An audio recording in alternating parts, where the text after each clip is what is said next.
Bismillahirrahmanirrahim. Assalamualaikum warahmatullahi wabarakatuh.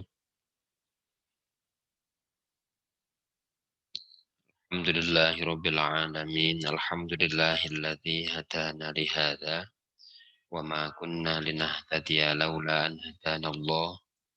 Asyhadu an la ilaha illallah wa asyhadu anna Muhammadan abduhu wa rasuluh. Allahumma shalli wa sallim wa barik ala sayyidina Muhammad wa ala ali sayyidina Muhammad. Rabbi syrah li sadri wa yassir li amri wa hlul 'uqdatam min lisani. Subhanaka la 'ilma lana illa ma 'allamtana innaka antal alimul hakim. Baik, kita awali kajian kita di pagi ini dengan bersama-sama kita melafazkan suratul Fatihah. Semoga Allah senantiasa memberikan kemudahan-kemudahan kita melaksanakan ketaatan kepada ila hadrat Nabi Mustafa sallallahu alaihi wasallam wa ala alihi wa azwajihi wa dzurriyyatihi wa sahbihi ajma'in wa tabi'an wa syuhada'i wa sholihin jama'an muqarrabin. Fatihah. A'udzu billahi minasyaitonir rajim. Bismillahirrahmanirrahim. Alhamdulillahi rabbil alamin arrahmanir rahim maliki yaumiddin iyyaka na'budu wa iyyaka nasta'in ihdinas siratal mustaqim siratal ladzina an'amta 'alaihim ghairil maghdubi 'alaihim waladdallin. Thumma ila jami'i asyadina wa syaikhin khususani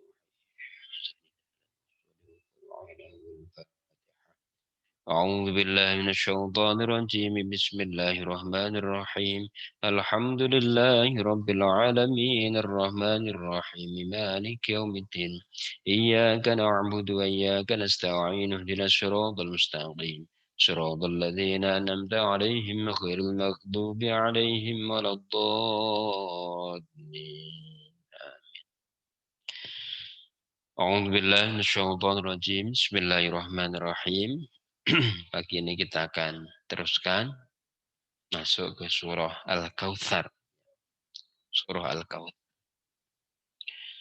A'udzu billahi minasyaitonir rajim. Bismillahirrahmanirrahim.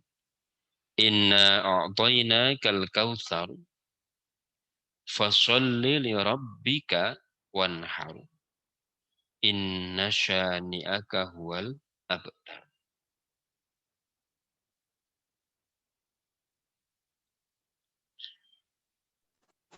Kita baca penjelasan. Seorang yang menatap hidupnya dengan iman akan merasa besarnya rahmat Allah kepadanya. Segala yang dilihat, digunakan dan dimanfaatkan berasal darinya. Ia merasa tidak dapat hidup kecuali dengan rahmatnya. Dalam surah ini secara khusus manusia disadarkan bahwa karunia Tuhannya sangat besar. Karunia Allah lebih besar dan lebih luas yang diberikan kepada para nabi dan rasul, termasuk Rasul Muhammad Shallallahu Alaihi Wasallam. Rahmat dan kehormatan yang terbesar beliau terima adalah diangkatnya sebagai Rasul Allah. Sehingga beliau tidak perlu gelisah karena ejekan kaum kafir yang sengaja melecehkan dan menyudutkan.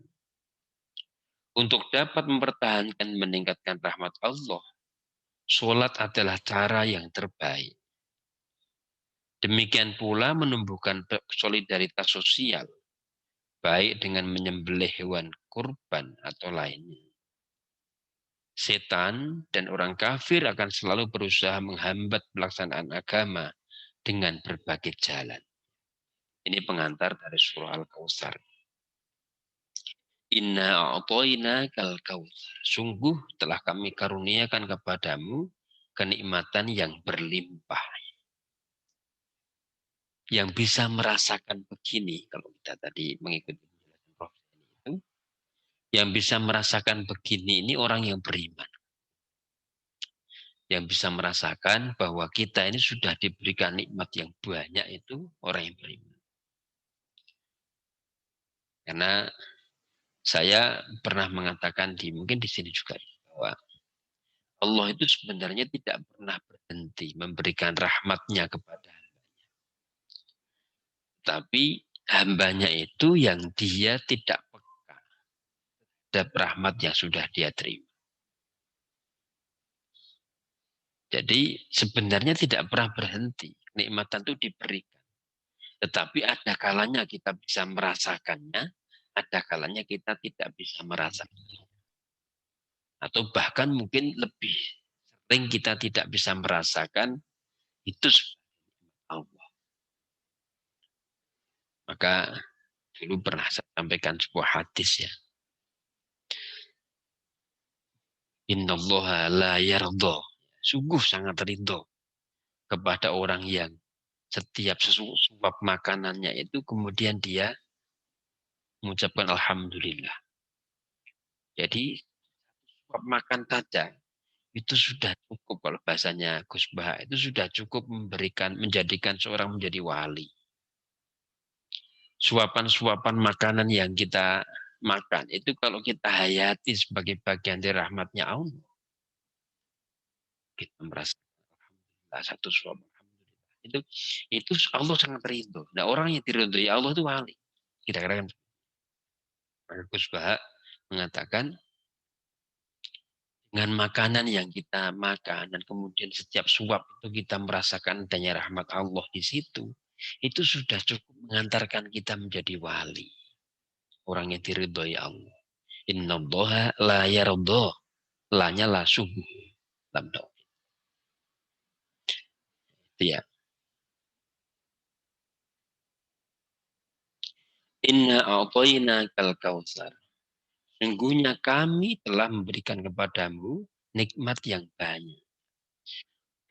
Jadi deklarasi ini semacam mengingatkan kita, supaya kita menyadari.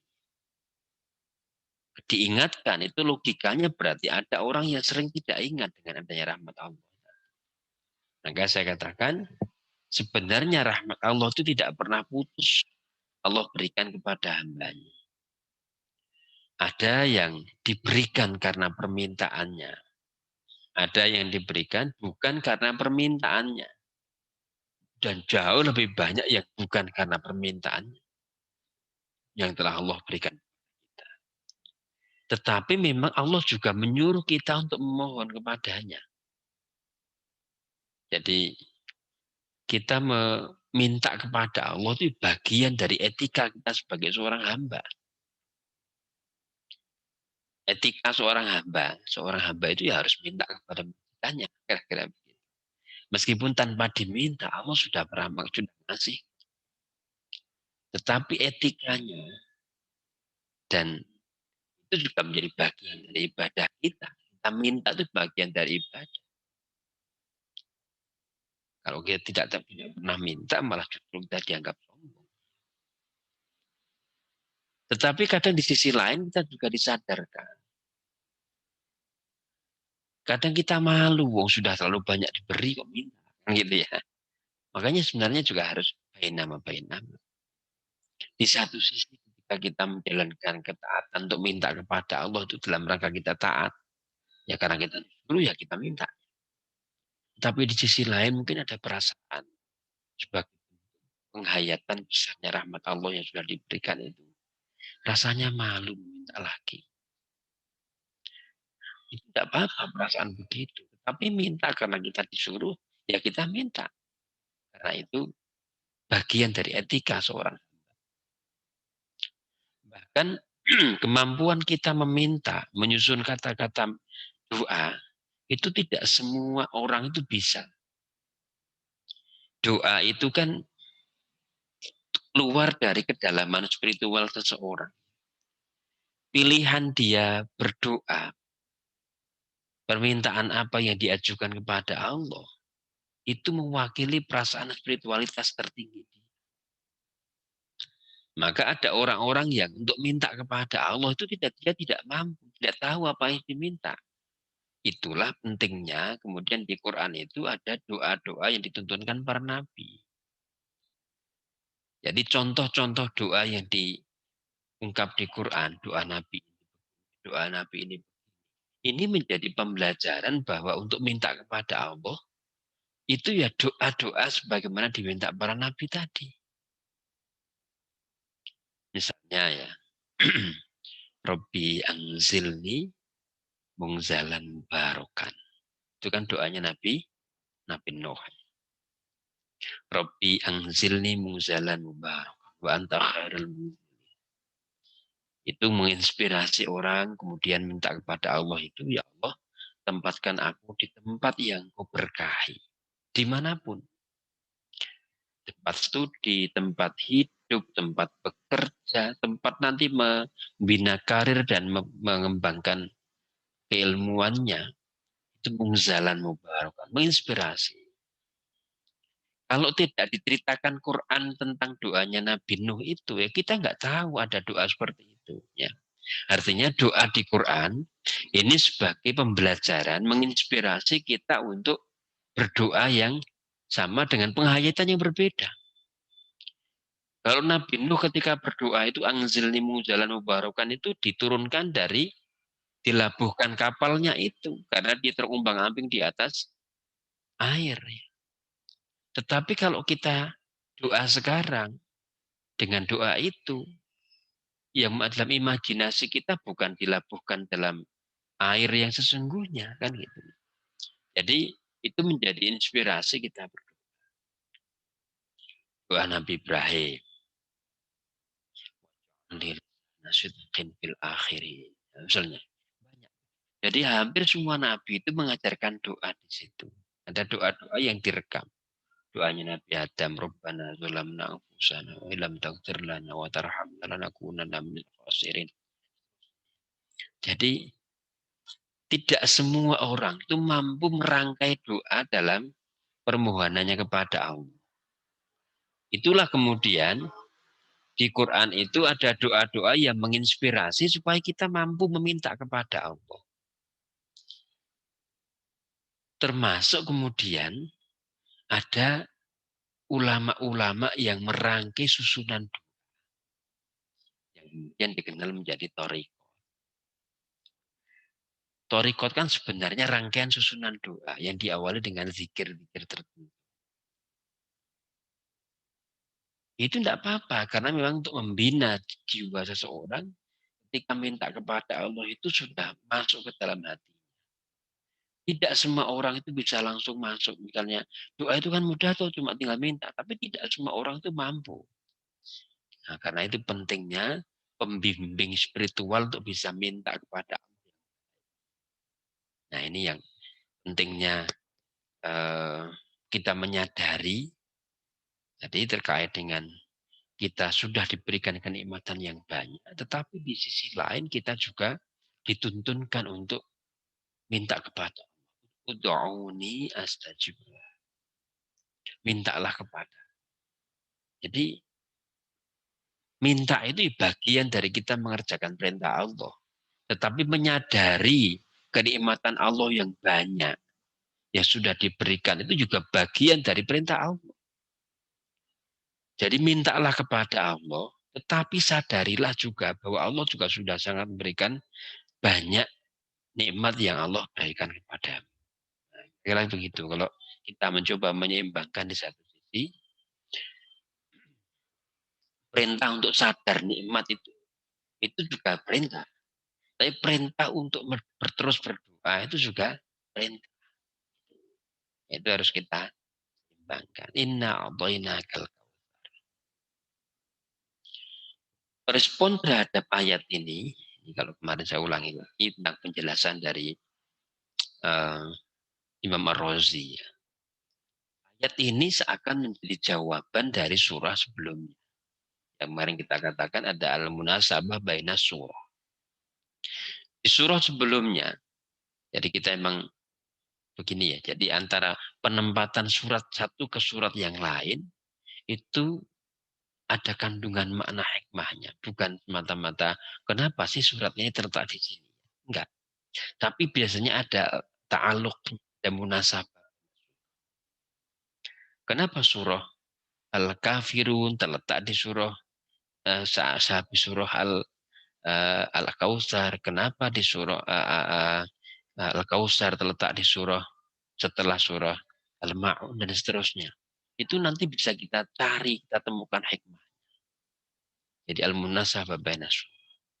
Nah, inna a'tayna kal kautsar ini kata Imam Razi akan menjadi jawaban di ayat di Al-Ma'un, ara'aital ladzi yukadzibu biddin fadzalikal ladzi yad'ul yatim wa la yahuddu ala tu'amil miskin. Dia tidak mau memberikan makan, tidak mau menganjurkan untuk memberikan makan orang miskin. Dia tidak mau menyantuni anak yatim dan seterusnya yang seakan-akan perilaku itu dia tidak percaya adanya hari pembalasan. Itu dijawab, kenapa sih kok begitu?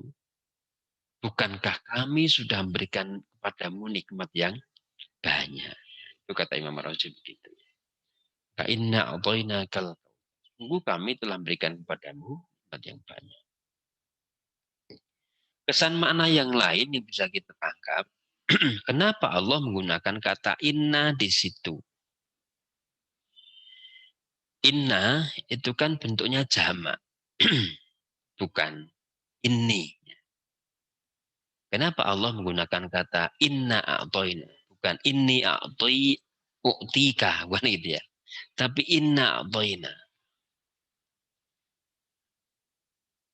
Para ulama kemudian menjelaskan bahwa ketika Allah menggunakan lafaz nahnu, itu maknanya dua.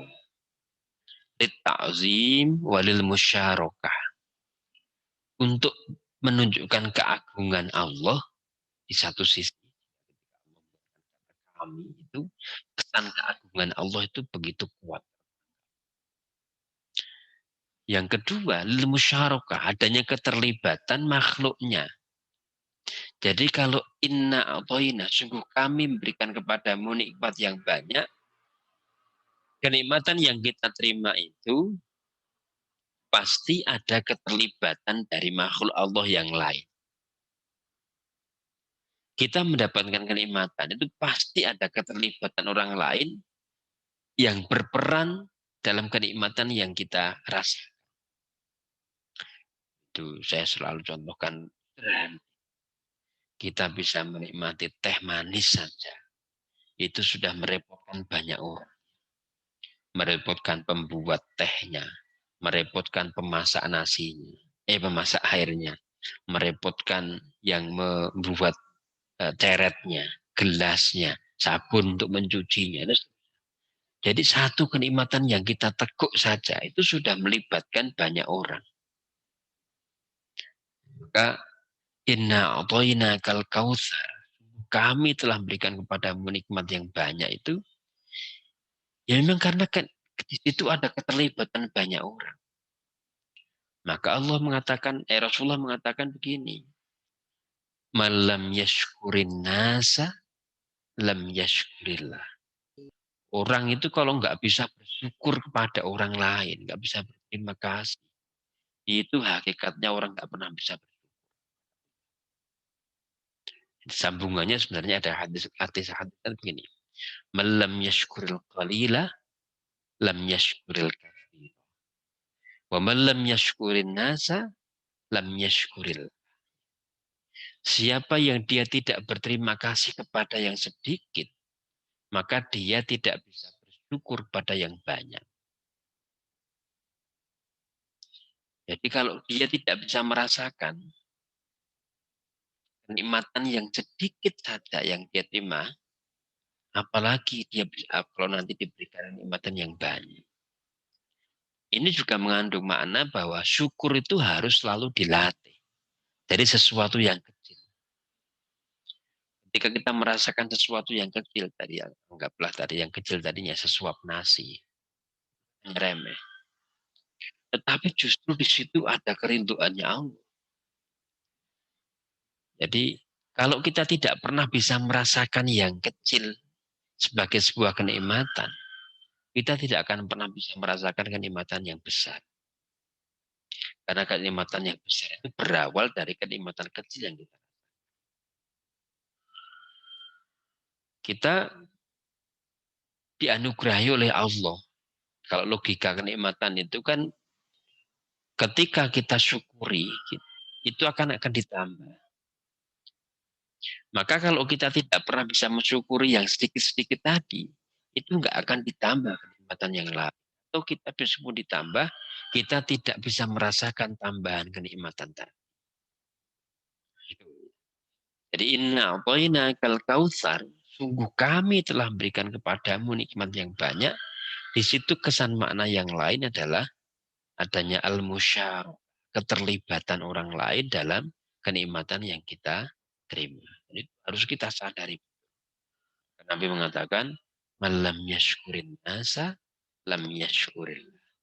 Orang kalau nggak pernah bisa berterima kasih kepada orang lain, itu dianggap syukur kepada Allah. Fasolli li rabbika wanhar. Maka sholatlah untuk Tuhanmu dan berkorban. Ini juga digandengkannya antara fasolli dalam konteks hubungan vertikal kita kepada Allah, wanhar dalam konteks hubungan horizontal kita kepada manusia. Hablun minallah dan hablun minannas. Ini kita perlu baca penjelasan dari Prof. Jenny.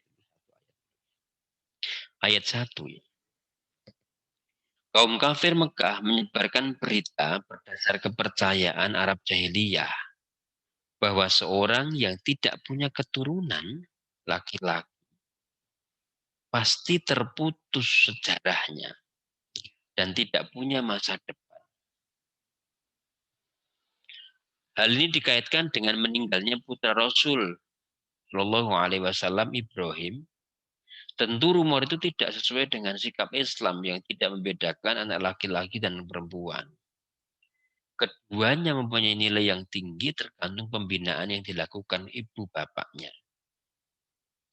Al-Quran selain sebagai petunjuk di saat turunnya, juga bimbingannya diarahkan untuk masa depan, masa kini, dan masa-masa sesudahnya, agar selalu menjadi pedoman bagi kehidupan manusia. Bila ini yang kita tuju, maka ayat pertama bersifat umum untuk Rasul dan zamannya, serta untuk seluruh manusia sesudahnya, terutama bagi pengikut beliau yang setia. Mereka tanpa kecuali telah menerima dan menggunakan karunia Allah yang sangat banyak, yang melekat pada dirinya atau yang ada di lingkungannya, serta yang datang kemudian seperti kepercayaan dan tersimbol dari ayat ini tidak semua kenikmatan Allah dipakai dengan benar. Dan bahkan ada yang diabaikan dan dirusak. Padahal Allah berjanji akan membuka lebar-lebar pintu rahmatnya bagi yang memanfaatkan sempurna. Karena fasilitas yang dipakai manusia sekarang ini pemberian Allah dan bukan miliknya, ia harus cerdas dalam menggunakan, cerdas pula dalam mensikapi masa pemberian itu yang akan berakhir saat manusia dikembalikan kepada Tuhan. Ini penjelasan beliau langsung dikaitkan dengan asbabun nuzul ayat. Inna syani'aka huwal abtar. Sesungguhnya orang yang membencimu, dialah yang bakal terputus dari rahmatnya. Ini kan terkait dengan sikap orang-orang kafir waktu itu yang menganggap Rasulullah itu sudah terputus generasinya, terputus sejarahnya, terputus masa depan. Karena meninggalnya Ibrahim, putra Rasulullah, laki-laki. Putra Rasulullah salah satu. Rasulullah namanya Ibrahim kan. Semua putra Rasulullah itu meninggal. kecuali yang perempuan. Yang laki-laki semuanya meninggal. Qasim, Ibrahim kan semuanya meninggal. Bahkan di antara sebutannya ya Abul Qasim. Jadi bapaknya Qasim atau Abtar itu secara bahasa itu ekor yang buntung. Secara bahasa itu. Jadi kalau ada ekor yang terputus itu namanya buntung. Maka di situ dipakai untuk mencela orang-orang kafir Quraisy waktu itu yang mengatakan bahwa Nabi itu sudah terputus generasinya, terputus masa depannya karena meninggalnya putra laki-laki. Itu berasal dari budaya dan anggapan masyarakat Arab waktu itu bahwa yang bisa melanjutkan keturunan itu putra laki-laki. Padahal dalam Islam putra maupun putri itu tidak ada bedanya. Semuanya bisa menjadi penerus perjuangan dari ayah. Tergantung bagaimana ia dibina menjadi anak yang soleh atau tidak. Ya. Jadi kedudukannya di mata Allah. Maka di antara hikmahnya putra Rasulullah semuanya meninggal itu kita menjadi tersadarkan bahwa tidak boleh kita kemudian mengunggulkan anak laki-laki dibanding anak perempuan atau sebaliknya. Sama saja di hadapan Allah kita punya anak laki-laki atau punya anak perempuan sama. Nah, gitu. Nah, ini kemudian um, dikaitkan dengan bunyi ayat yang inna doina kal kausar, sesungguhnya kami telah memberikan kepadamu tempat yang berlimpah. Nah ini kalau beliau tulis di sini ya, Al-Quran selain menjadi petunjuk di saat turunnya, juga bimbingannya diarahkan untuk masa depan ini dan masa-masa yang sesudahnya, agar selalu menjadi pedoman bagi kehidupan manusia. Jadi memang dimensi Quran itu ketika mengingatkan kita, itu setting sosialnya itu melintasi zaman. Quran bicara pada setting sosial tertentu. Ya, pada waktu itu dia sudah berfungsi sebagai petunjuk pada masanya. Tapi kemudian dia akan melintasi zaman dan terus akan menjadi petunjuk pada zaman yang berbeda. Pada zaman Nabi, Quran ini berfungsi sebagai petunjuk. Sahabat, tabi'in, tabi' dan seterusnya. Hingga yaumil qiyamah, dia akan terus melintasi zaman dan terus berfungsi sebagai hidayah. Jadi bimbingan Quran itu dan kesan makna yang kita tangkap dari Quran. Ketika Quran bercerita masa lalu itu bagi masa Nabi waktu itu adalah masa-masa Nabi sebelumnya. Cerita tentang Nabi Musa, cerita tentang Nabi Nuh, cerita tentang Nabi Adam itu masa lalu bagi masa Rasulullah waktu itu. Tetapi bagi kita saat ini, yang terjadi pada masa Rasulullah itu masa lalu. Dan akan seterusnya begitu. Dia akan terkontekskan dari masa lalu, kemudian kita refleksikan untuk masa yang akan datang. Maka wal tangdur nafsun ma qaddamat lihat. Nah, itu ya. Jadi kalau kita kaitkan selalu begitu. Jadi Quran itu ibarat puzzle ya, memang selalu terkait satu sama lain. Ketika nanti tersusun puzzle itu secara utuh, kita bisa melihat secara makna yang utuh dari Quran itu ketika kita kaitkan, kita temukan berbagai potongan-potongan ayat tadi itu menjadi satu ajaran utuh. Maka tidak boleh kita mempelajari, menghayati Quran itu hanya satu makna dari satu tempat saja. Itu harus dikaitkan tafsirul ayat bil ayah. Mengkaitkan satu ayat dengan ayat yang lain. Supaya utuh memahami keagamaan kita. Orang hanya terlalu terpaku pada ayat jihad saja tanpa ayat yang lain yang akan berbeda pemahamannya. Maksud saya bahwa ajaran agama harus kita pahami ibarat potongan puzzle. Harus kita satukan menjadi ajaran yang utuh, ajaran Islam yang kita paham. Saya kira itu dulu ya yang kita bahas di pagi ini ya. Semoga ada faedahnya, ada manfaatnya. Yang paling utama adalah kita bisa menyadari tentang kenikmatan yang sudah kita terima. Saja, mudah-mudahan semuanya tetap sehat. Jadi bersama dengan baca hamdalah dan menutup majlis. Alhamdulillahirabbil alamin. Subhanakallahumma bihamdika asyhadu an la ilaha illa anta astaghfiruka wa atubu ilaik. Assalamualaikum warahmatullahi wabarakatuh.